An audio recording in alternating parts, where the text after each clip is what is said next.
almost by accident, I came to a course in medieval history and philosophy and found it fascinating. It was fascinating for two reasons, I think.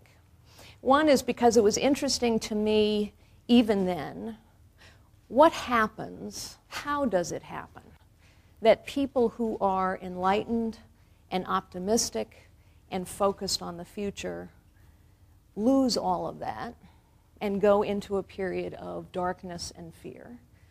And how do they come back out of that again? And that is, in fact, what medieval history is all about.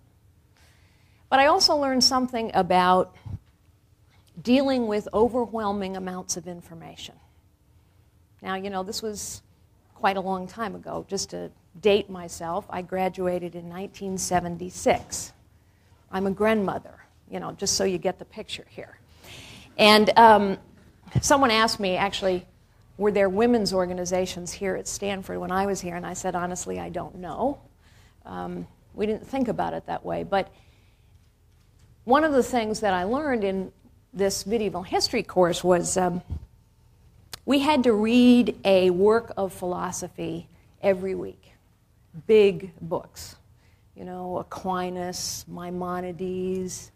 I know none of this thrills you, but suffice it to say they were books of about a couple thousand pages apiece. And every week we had to distill those thousands of pages into a 2-page paper. And for me, the process was that I would write 20 pages, and then I would get it down to 10 pages, then I would get it down to 5, and finally I would get it down to 2.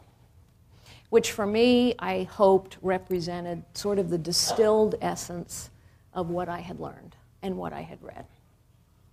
It turns out that that skill has been very useful as I've been through my life, because all of us are overwhelmed with amounts of information, and there will come a time in everyone's life, whether it's in a course you're taking or whether it's in a choice you have to make about your life or about your work, where what you're going to have to do is cut through lots of information and distinguish the truly important from the merely interesting.